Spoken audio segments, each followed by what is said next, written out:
मुख्यमंत्री भूपेश बघेल आज रायपुर के बाद बिलासपुर के युवा मल्ले करीन भेंट मुलाकात। मुख्यमंत्री भूपेश बघेल आज बिलासपुर के बहतराई इंडोर स्टेडियम में युवा मन संग भेंट मुलाकात कार्यक्रम में उनका विकास बर कतकुन किस्म के घोषणा करीन। बेरा में मुख्यमंत्री हकीन की पीएससी के परीक्षा में अब साक्षात्कार के नंबर कम करे जाही और लिखित परीक्षा के बाद वर्गवार कट ऑफ सूची जारी करे जाही। युवा मन संग गोट बात करत मुख्यमंत्री हकीन की छत्तीसगढ़ के संस्कृति ला आगू भा हर किस्म के प्रयास करे थे। उन्हें युवा मन के विचार लगलो मुख्यमंत्री गौर से सुनिन और किहिन की युवा मन के विचार के आधार पर ही उनकर सुझाव के आधार पर ही राज्य में अवैया दिन में योजना के निर्माण करे जाही। मुख्यमंत्री किहिन की युवा मन के विश्वास के कारण ही उनका चेहरा में चमक है और युवा मन के सहयोग से ही ये सरकार 4.5 साल में हर वर्ग के कल्याण पर कोनो न कोनो किस्म की योजना जरूर शुरू करे है। छत्तीसगढ़ लोक सेवा आयोग द्वारा आयोजित की जाने वाली बहुविकल्पी परीक्षाओं में अभ्यर्थियों के मांग के आधार पर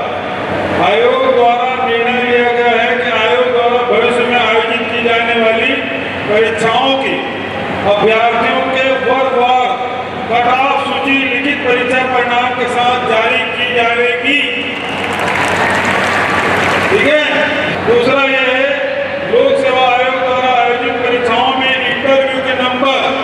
इंटरव्यू में ज्यादा नंबर है उसे कम किया जाएगा। ये मौका में जो अच्छा प्रस्तुति देने वाला युवा रहीन है उनकर मुख्यमंत्री विशेष रूप से सराहना करीन। ब्यूरो रिपोर्ट उत्तलंका न्यूज।